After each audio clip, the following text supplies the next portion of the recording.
Hello दोस्तों।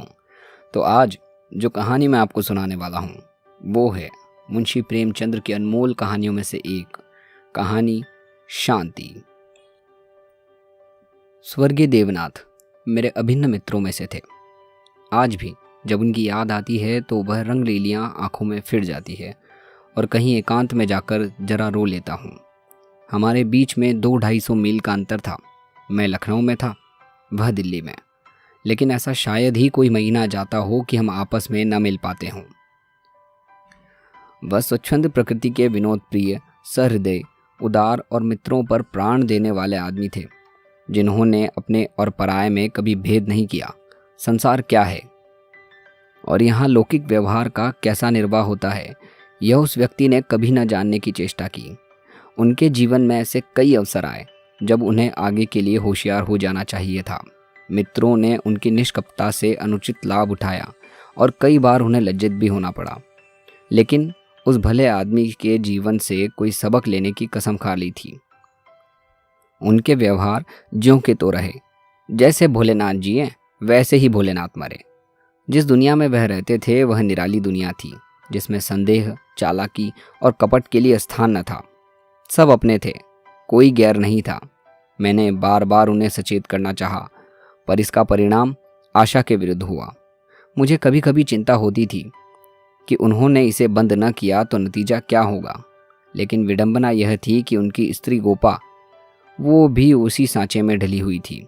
हमारी देवियों में जो एक चातुरी होती है, जो सदैव ऐसे उड़ाऊ पुरुषों की असावधानियों पर ब्रेक का काम करती है, उससे वह वंचित थी।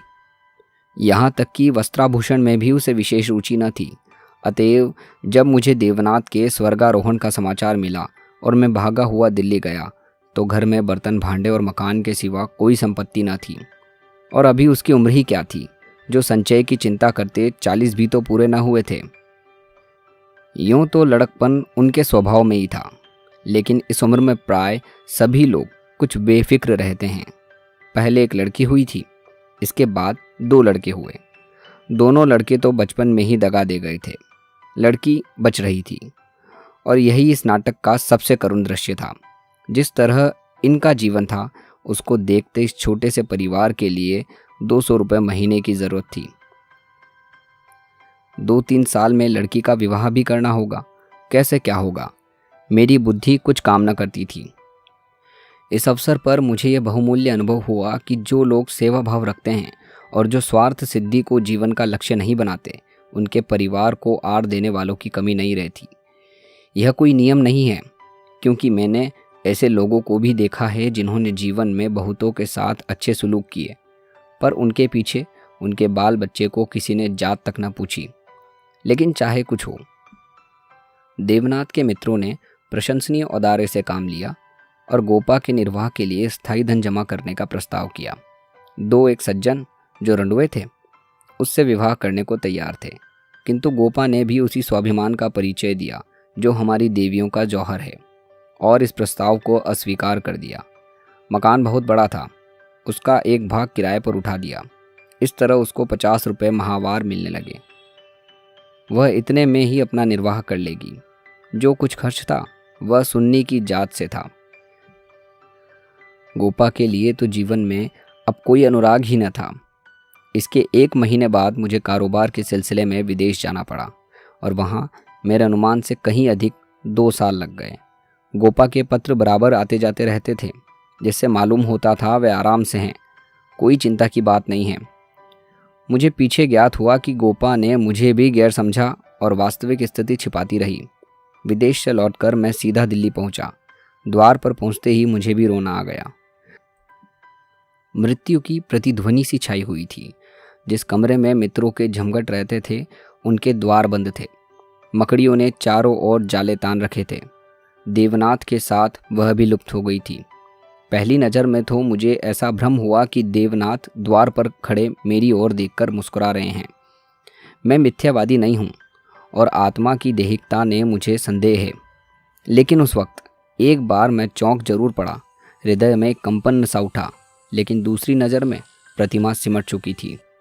द्वार खुला। गोपा के सिवा खोलने वाला ही कौन था। मैंने उसे देखकर दिल थाम लिया। उसे मेरे आने की सूचना थी और मेरे स्वागत की प्रतीक्षा में उसने नई साड़ी पहन ली थी और शायद बाल भी गुंथा लिए थे। पर इन 2 वर्षों के समय ने उस पर जो आघात किए थे उनका क्या करती। नारियों के जीवन में यह वह अवस्था है जब वह लावण्य अपने पूर्ण रूप से विकास पर होता है, जब उसमें अल्हड़पन, चंचलता और अभिमान की जगह आकर्षण, माधुर्य और रसिकता आ जाती है। लेकिन गोपा का यौवन बीत चुका था। उसके मुख पर झुर्रियाँ और विषाद की रेखाएं अंकित थी, जिन्हें उसकी प्रयत्नशील प्रसन्नता भी न मिटा सकती थी। केशों पर सफ़ेदी डोर चली थी और एक एक अंग बूढ़ा हो रहा था।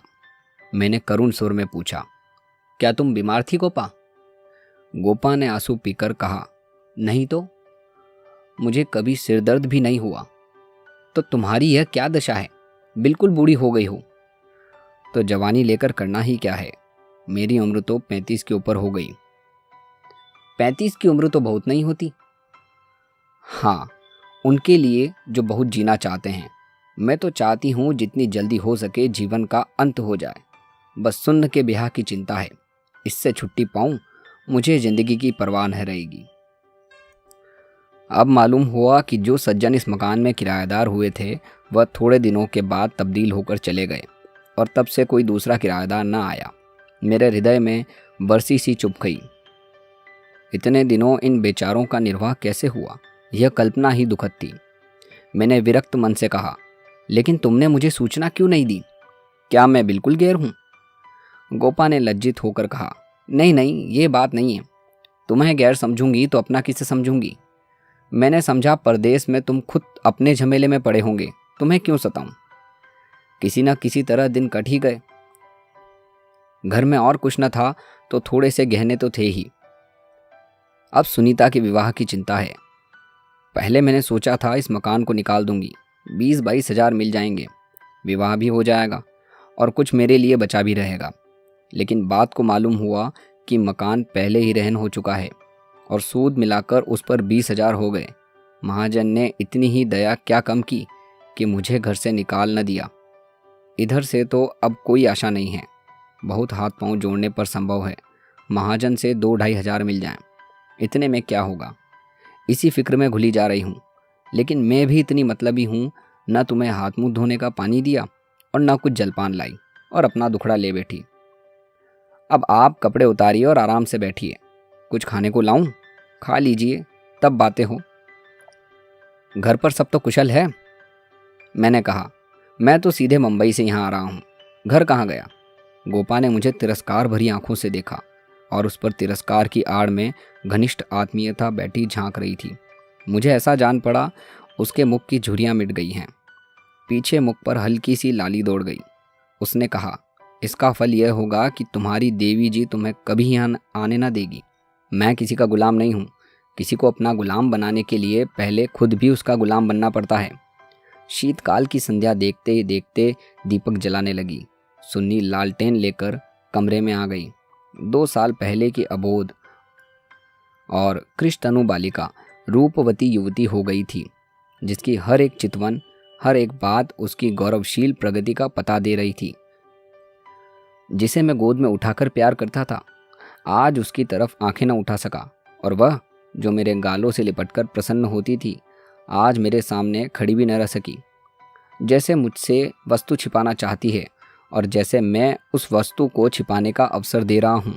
मैंने पूछा, अब तुम किस दर्जे में पहुंची सुन्नी? उसने सिर झुकाए हुए जवाब दिया, 10वें में हूँ। घर का भी काम काज करती हो? अम्मा जब करने भी थे। गोपा बोली, मैं नहीं करने देती या खुद किसी काम के नज़दीक नहीं आती? सुन्नी मुंह फेरकर हंसती हुई चली गई। माँ की दुलाली लड़की थी। जिस दिन वह गृहस्थी का काम करती, उस दिन शायद गोपा रो रोकर आंखें फोड़ लेती। वह खुद लड़की को कोई काम न करने देती थी, मगर सबसे शिकायत करती थी कि वह कोई काम नहीं करती। यह शिकायत भी उसके प्यार का ही एक करिश्मा था। हमारी मर्यादा हमारे बाद भी जीवित रहती है। मैं तो भोजन करके लेटा तो गोपा ने फिर सुन्नी के विवाह की तैयारियों की चर्चा छेड़ दी। इसके सिवा उसके पास और बात ही क्या थी? लड़के तो बहुत मिलते हैं, लेकिन कुछ हैसियत भी तो हो। लड़की को यह सोचने का अवसर क्यों मिले कि दादा होते हुए तो शायद मेरे लिए इससे अच्छा घरवर ढूंढते। फिर गोपा ने डरते डरते लाला मदारी लाल के लड़के का जिक्र किया। मैंने चकित होकर उसकी तरफ देखा। मदारी लाल पहले इंजीनियर थे, अब पेंशन पाते थे, लाखों रुपया जमा कर लिए थे, पर अब तक उनके लोभ की भूख न बुझी थी। गोपा ने घर भी वह छाटा जहां उसका रहना कठिन था। मैंने आपत्ति की, मदारी लाल तो बड़ा दुर्जन मनुष्य है। गोपा ने दांतों तले जीभ भींचकर कहा, अरे नहीं भैया, तुमने उन्हें पहचाना ना होगा। मेरे ऊपर बड़े दयालु हैं, कभी कभी आकर कुशल समाचार पूछ जाते हैं। लड़का ऐसा होनहार है कि मैं तुमसे क्या कहूँ। फिर उनके यहाँ कमी किस बात की है? यह ठीक है कि पहले खूब रिश्वत लेते थे, लेकिन यहाँ धर्मात्मा कौन है? कौन अवसर पाकर छोड़ देता है? मदारी लाल ने तो यहाँ तक यह कह दिया कि वह मुझसे दहेज नहीं चाहते, केवल कन्या चाहते हैं। सुन्नी उनके मन में बैठ गई है। मुझे गोपा की सरलता पर दया आई, लेकिन मैंने सोचा क्यों इसके मन में किसी के प्रति अविश्वास उत्पन्न करूं। संभव है मदारी लाल वह न रहे हों। चित्त की भावनाएं बदलती भी रहती हैं। मैंने अर्ध सहमत होकर कहा, मगर ये तो सोचो, उनमें और तुम में कितना अंतर है। शायद अपना सर्वस्व अर्पण करके भी उनका मुंह नीचा न कर सको। लेकिन गोपा के मन में बात जम गई थी। सुन्नी को वह ऐसे घर में चाहती थी जहां वह रानी बनकर रहे। दूसरे दिन प्रातःकाल मैं मदारी लाल के पास गया और उनसे मेरी जो बातचीत हुई उसने मुझे मंत्रमुग्ध कर दिया। किसी समय वह लोभी रहे होंगे। इस समय तो मैंने उन्हें बहुत ही सहृदय, उदार और विनयशील पाया। बोले, भाई साहब, मैं देवनाथ जी से परिचित हूँ। आदमियों में रत्न थे। उनकी लड़की मेरे घर आए, यह मेरा सौभाग्य है। आप उनकी माँ से कह दें, मदारी लाल उनसे किसी चीज़ की इच्छा नहीं रखता। ईश्वर का दिया हुआ मेरे घर में सब कुछ है। मैं उन्हें जेरबार नहीं करना चाहता। ये 4 महीने गोपा ने विवाह की तैयारियों में काटे। मैं महीने में एक बार अवश्य उससे मिलाता था, पर हर बार खिन्न होकर लौटता। गोपा ने अपनी कुल मर्यादा का न जाने कितना महान आदर्श अपने सामने रख लिया था। पगली इस भ्रम में पड़ी हुई थी कि उसका उत्साह नगर में अपनी यादगार छोड़ता जाएगा। यह न जानती थी कि यहाँ ऐसे तमाशे रोज होते हैं और आए दिन भुला दिए जाते हैं। शायद वह संसार से यह श्रेय लेना चाहती थी कि इस गई बीती दशा में भी लुटा हुआ हाथी 9 लाख का है। पग पग पर उसे देवनाथ की याद आती। वो होते तो ये काम यूं न होता, यूं होता, और तब रोती। मदारी लाल सज्जन हैं, यह सत्य है, लेकिन गोपा का अपनी कन्या के प्रति भी कुछ धर्म है। कौन सा उसके 10-5 लड़कियां बैठी हुई हैं, वह तो दिल खोल कर अरमान निकालेगी। सुन्नी के लिए उसने जितने गहने और जोड़ी बनवाए थे, उन्हें देखकर मुझे आश्चर्य होता था। जब देखो कुछ ना कुछ सी रही है। कभी सुनारों की दुकान पर बैठी हुई है, कभी मेहमानों के आदर सत्कार का आयोजन कर रही है। मोहल्ले में ऐसा बिरला ही कोई संपन्न मनुष्य होगा जिससे उसने कुछ कर्ज न लिया हो। वह इसे कर्ज समझती थी, पर देने वाले दान समझकर देते थे। सारा मोहल्ला उसका सहायक था। सुन्नी अब मोहल्ले की लड़की थी। गोपा की इज्जत सबकी इज्जत है, और गोपा के लिए तो नींद और आराम हराम था। दर्द से सिर फटा जा रहा है। आधी रात हो गई, मगर वह बैठी कुछ न कुछ सी रही है, या इस कोठी का धन उस कोठी कर रही है। कितनी वात्सल्य से भरी आकांक्षा थी, जो कि देखने वालों में श्रद्धा उत्पन्न कर देती थी। अकेली औरत, और वह भी आधी जान की। क्या क्या करें, जो काम दूसरों पर छोड़ देती है उसी में कुछ न कुछ कसर रह जाती है, पर उसकी हिम्मत है कि किसी तरह हार नहीं मानती। पिछली बार उसकी दशा देखकर मुझसे रहा न गया। बोला, गोपा देवी, अगर मरना ही चाहती हो तो विवाह हो जाने के बाद मरो। मुझे भय है कि तुम उसके पहले ही ना चल दो। गोपा का मुरझाया हुआ मुख प्रमुदित हो उठा। बोली, उसकी चिंता न करो भैया, विधवा की आयु बहुत लंबी होती है। तुमने सुना नहीं, रांड मरे न खंडहर ढहे। लेकिन मेरी कामना यह है कि सुन्नी को ठिकाने लगाकर मैं भी चल दूं। अब और जीकर क्या करूंगी? सोचो, क्या करूं? अगर किसी तरह का विघ्न पड़ गया तो किसकी बदनामी होगी? इन 4 महीनों में मुश्किल से घंटा भर सोती होंगी। नींद ही नहीं आती, पर मेरा चित्त प्रसन्न है। मैं मरूं या जीऊं, मुझे यह संतोष होगा कि सुन्नी के लिए उसका बाप जो कर सकता था वो मैंने कर दिया। मदारी लाल ने अपनी सज्जनता दिखाई। तो मुझे भी तो अपनी नाक रखनी है। एक देवी ने आकर कहा, बहन ज़रा चलकर देख चाशनी ठीक हो गई है या नहीं। गोपा उसके साथ चाशनी की परीक्षा करने चली गई और एक क्षण बाद आकर बोली, जी चाहता है सिर पीट लूँ। तुमसे जरा बात करने लगी, उधर चाशनी इतनी कड़ी हो गई कि लड्डू दोगे से लड़ेंगे। किससे क्या कहूँ। मैंने चिढ़कर कहा, तुम व्यर्थ का ही झंझट कर रही हो। क्यों नहीं किसी हलवाई को बुलाकर मिठाइयों का ठेका दे देती। फिर तुम्हारे यहाँ मेहमान ही कितने आएंगे जिसके लिए तुम ये तुम्हार बांध रही हो। 10-5 की मिठाई उनके लिए बहुत होगी। गोपा ने व्यथित नेत्रों से मेरी ओर देखा। मेरी ये आलोचना उसे बुरी लगी। इन दिनों उसे बात बात पर क्रोध आ जाता था। बोली, भैया तुम ये बातें न समझोगे। तुम्हें न माँ बनने का अवसर मिला न पत्नी बनने का। सुन्नी के पिता का कितना काम था, कितने आदमी उनके दम से जीते थे। क्या यह तुम नहीं जानते? वह पगड़ी मेरे ही सिर तो बंधी थी। तुम्हें विश्वास ना आएगा, नास्तिक जो ठहरे, पर मैं तो उन्हें सदैव अपने अंदर बैठा पाती हूँ। और जो कुछ कर रहे हैं वह कर रहे हैं। मैं मंद बुद्धि स्त्री भला अकेली क्या कर देती। वही मेरे सहायक हैं, वही मेरे प्रकाश। यह समझ लो कि यह देह मेरी है, पर इसके अंदर जो आत्मा है वह उनकी है। और जो कुछ हो रहा है उनके पुण्य आदेश से हो रहा है। तुम उनके मित्र हो। तुमने अपने सैकड़ों रुपए खर्च कर दिए और इतना हैरान हो रहे हो। मैं तो उनकी सहगामिनी हूँ, लोक में भी परलोक में भी। मैं अपना सा मुँह लेकर रह गया। जून में विवाह हो गया। गोपा ने बहुत कुछ दिया और अपनी हैसियत से भी बहुत ज़्यादा दिया, लेकिन फिर भी उससे संतोष न हुआ। आज सुन्नी के पिता होते तो न जाने क्या करते। बराबर रोती रही। जाड़ों में मैं फिर दिल्ली गया। मैंने समझा कि अब गोपा सुखी होगी। लड़की का घर और वर दोनों आदर्श हैं। गोपा को इसके सिवा और क्या चाहिए। लेकिन सुख उसके भाग्य में न था। अभी कपड़े भी न उतारने पाया था कि उसने अपना दुखड़ा रोना शुरू कर दिया। भैया घर द्वार सब अच्छा है, सास ससुर भी अच्छे हैं, लेकिन जमाई निकम्मा निकला। सुन्नी बेचारी रो रो कर दिन काट रही है। तुम उसे देखो तो पहचान न सको, उसकी परछाई मात्र रह गई है। अभी कई दिन हुए आई हुई थी। उसकी दशा देखकर छाती फटती थी, जैसे जीवन में अपनी पथ खो बैठी हो। न तन बदन की सुध है, न कपड़े लत्ते की।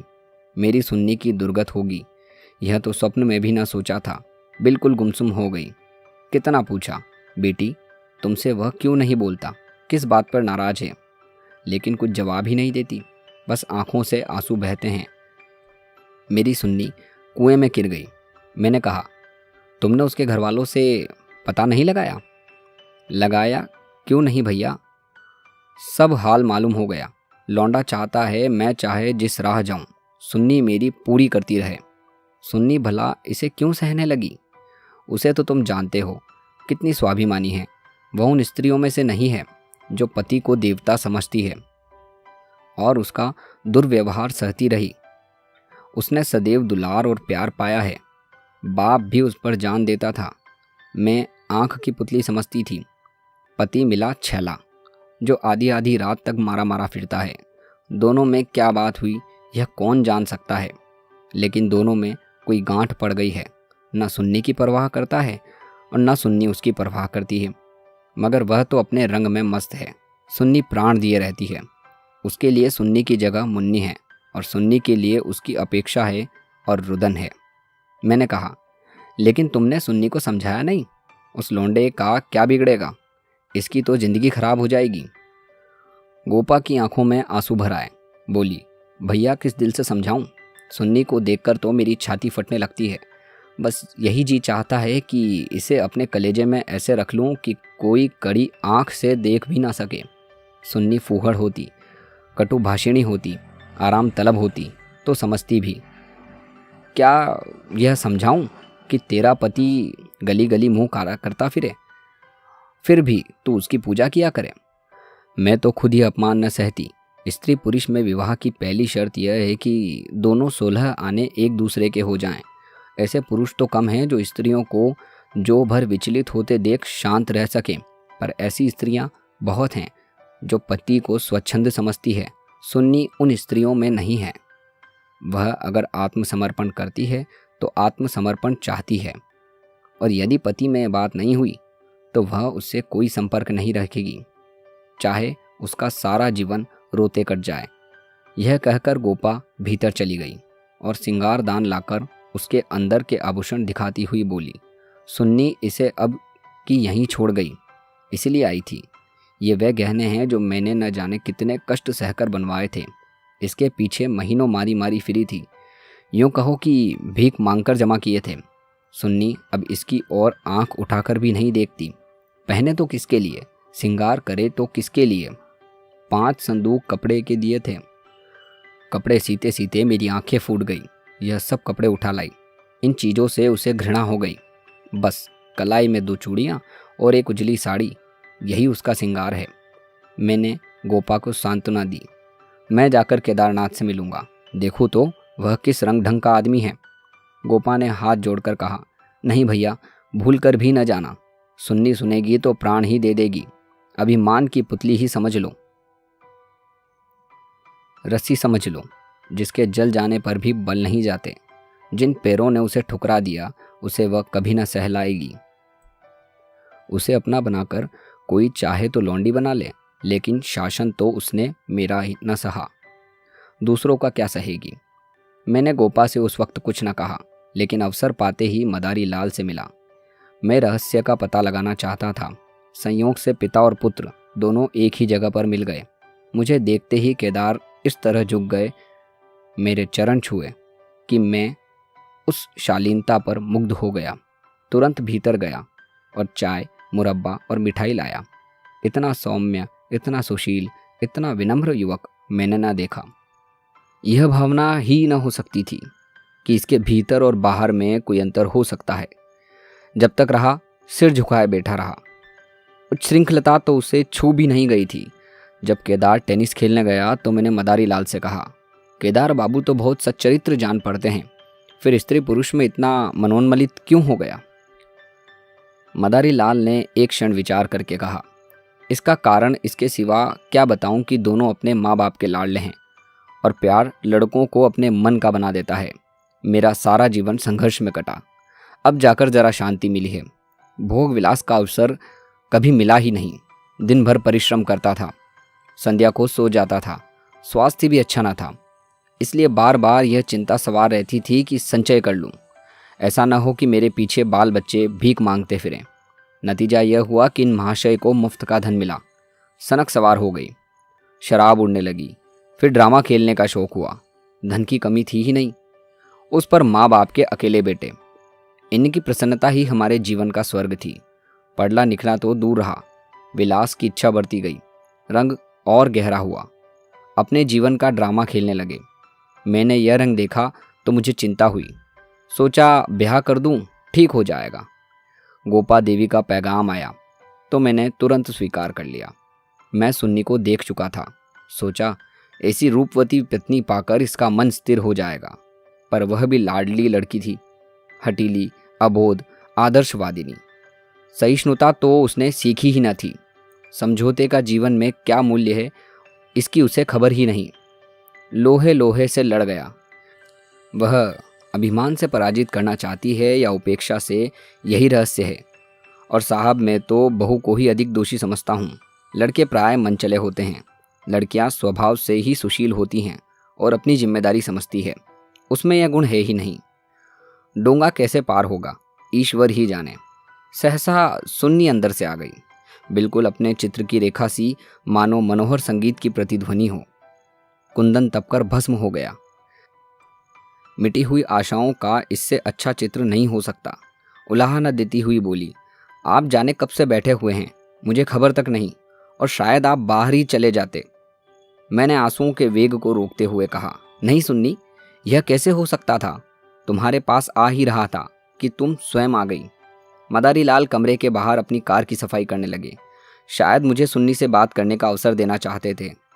सुन्नी ने पूछा, अम्मा तो अच्छी तरह है? हाँ, अच्छी है। तुमने अपनी यह क्या गद बना रखी है? मैं तो अच्छी तरह से हूँ। यह क्या बात है, तुम लोगों में यह क्या अनबन है? गोपा देवी प्राण दिए डालती है, तुम खुद मरने की तैयारी कर रही हो, कुछ तो विचार से काम लो। सुन्नी के माथे पर बल पड़ गए। अपने नाहक का यह विषय छोड़ दिया चाचा जी। मैंने तो यह सोचकर अपने मन को समझा लिया कि मैं अभागिन हूँ, बस उसका निवारण मेरे बूते के बाहर है। मैं उस जीवन से मृत्यु को कहीं अच्छा समझती हूँ जहाँ अपनी कदर ना हो। मैं व्रत चाहती हूँ। जीवन का कोई दूसरा रूप मेरी समझ में नहीं आता। इस विषय में किसी तरह का समझौता करना मेरे लिए असंभव है। नतीजे की मैं परवाह नहीं करती, लेकिन नहीं चाचा जी, इस विषय में अब कुछ न कहिए, नहीं तो मैं चली जाऊंगी। आखिर सोचो तो। मैं सब सोच चुकी हूँ और तय कर चुकी हूँ।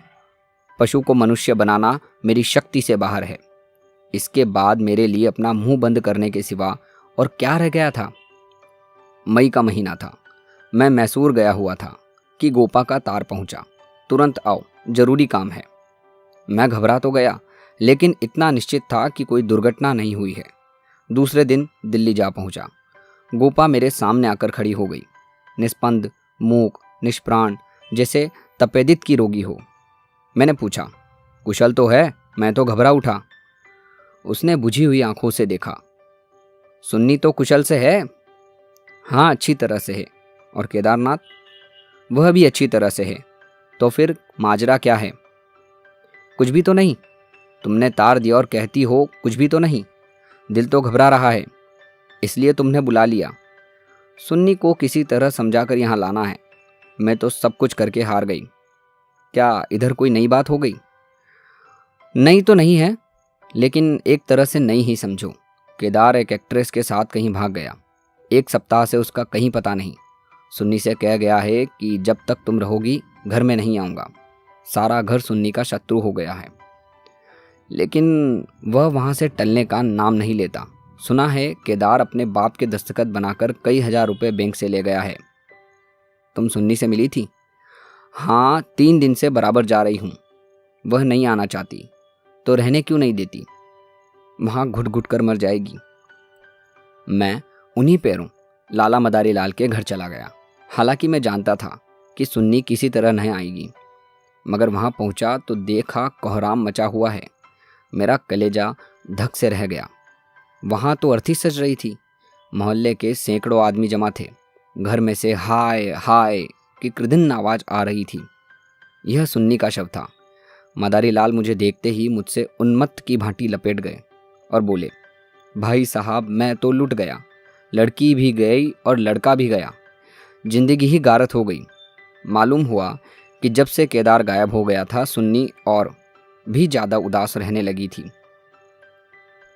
उसने उसी दिन अपनी चूड़ियाँ तोड़ डाली थी और मांग का सिंदूर पोंछ डाला था। सास ने जब आपत्ति की तो उनको अपशब्द कहे। मदारी लाल ने समझाना चाहा तो उन्हें भी जली कटी सुनाई। ऐसा अनुमान होता था उन्माद हो गया है। लोगों ने उससे बोलना छोड़ दिया था। आज प्रातःकाल यमुना स्नान करने गई। अंधेरा था, सारा घर सो रहा था, किसी को नहीं जगाया। जब दिन चढ़ गया और बहू घर में न मिली तो उसकी तलाश होने लगी। दोपहर को पता लगा कि यमुना गई है। लोग उधर भागे। वहाँ उसकी लाश मिली। पुलिस आई, शव की परीक्षा हुई। अब जाकर शव मिला है। मैं कलेजा थामकर बैठ गया। हाय, अभी थोड़े दिन पहले जो सुंदरी पालकी पर सवार होकर आई थी, आज वह 4 कंधे पर जा रही है। मैं अर्थी के साथ हो लिया और वहाँ से लौटा तो रात के 10 बज गए थे। मेरे पांव कांप रहे थे। मालूम नहीं यह खबर पाकर गोपा की क्या दशा होगी। प्राणांत न हो जाए, मुझे यही भय हो रहा था। सुन्नी उसकी प्राण थी। सुन्नी उसके जीवन का केंद्र थी। यह दुखिया के उद्यान में यही पौधा बच रहा था। उसे वह हृदय रक्त से सींच सींच कर पाल रही थी। उसके वसंत का सुनहरा स्वप्न ही उसका जीवन था। उसमें कोंपले निकलेगी, फूल खिलेंगे, फल लगेंगे, चिड़िया उसकी डालों पर बैठकर अपने सुहाने राग गाएगी। किंतु आज निष्ठुर नियति से उस जीवन के सूत्र को उखाड़कर फेंक दिया और अब उसके जीवन का कोई आधार न था। वह बिंदु ही मिट गया था जिस पर जीवन की सारी रेखाएं आकर एकत्र हो जाती थी। दिल को दोनों हाथों से थामे मैंने जंजीर खटखटाई। गोपा एक लालटेन लिए निकली। मैंने गोपा के मुख पर एक आनंद की झलक देखी। मेरी शोक मुद्रा देखकर उसने मातृत्व प्रेम से मेरा हाथ पकड़ लिया और बोली, आज तो तुम्हारा सारा दिन रोते ही कटा। अर्थी के साथ बहुत से आदमी रहे होंगे। मेरे जी में भी आया कि चलकर सुन्नी के अंतिम दर्शन कर लूं, लेकिन मैंने सोचा जब सुन्नी ही न रही तो लाश में क्या रखा है। न गई। मैं विस्मय से गोपा को मुंह देखने लगा। तो इसे यह शोक समाचार मिल चुका है? फिर भी वह शांति और अविचलन धैर्य बोला, अच्छा किया नहीं गई, रोना ही तो था। हाँ और क्या, रोई यहाँ भी, लेकिन तुमसे सच कहती हूँ, दिल से नहीं रोई। न जाने कैसे आंसू निकल आए। मुझे तो सुन्नी की मौत से प्रसन्नता हुई। दुखिया अपनी मान मर्यादा लिए संसार से विदा हो गई, नहीं तो न जाने क्या क्या देखना पड़ता। इसीलिए और भी प्रसन्न हूँ कि उसने अपनी आन निभा दी। स्त्री के जीवन में प्यार न मिले तो उसका अंत हो जाना ही अच्छा है। तुमने सुन्नी की मुद्रा देखी थी? लोग कहते हैं ऐसा जान पड़ता था मुस्कुरा रही है। मेरी सुन्नी सचमुच देवी थी। भैया, आदमी इसलिए थोड़ी ही जीना चाहता है कि रोता रहे। जब मालूम हो गया कि जीवन में दुख के सिवा कुछ नहीं है तो आदमी जीकर क्या करे? किस लिए जिए? खाए और सोए और मर जाने के लिए? यह मैं नहीं कहती कि मुझे सुन्नी की याद ना आएगी और मैं उसे याद करके रोऊंगी नहीं, लेकिन वह शोक के आंसू ना होंगे। बहादुर बेटे की माँ उसकी वीर गति पर प्रसन्न होती है। सुन्नी की मौत में क्या कुछ कम गौरव है? मैं आंसू बहाकर उस गौरव का अनादर कैसे करूं? वह जानती है, और चाहे सारा संसार उसकी निंदा करे, उसकी माता सराहना ही करेगी। उसकी आत्मा से यह आनंद भी छीन लूं। लेकिन अब रात ज़्यादा हो गई है, ऊपर जाकर सो रहो। मैंने तुम्हारी चारपाई बिछा दी है, मगर देखो, अकेले पड़े पड़े रोना नहीं। सुन्नी ने वही किया जो उसे करना चाहिए था। उसके पिता होते तो आज सुन्नी की प्रतिमा बनाकर पूजते। मैं ऊपर जाकर लेटा तो मेरे दिल का बोझ बहुत हल्का हो गया, किंतु रह रहकर यह संदेह हो जाता था कि गोपा की यह शांति उसकी अपार व्यथा का रूप तो नहीं है। तो दोस्तों, ये कहानी थी मुंशी प्रेमचंद्र की शांति। दोस्तों, अगर आपको कहानी अच्छी लगी तो आप प्लीज़ इस वीडियो को लाइक और चैनल को सब्सक्राइब करना ना भूलें।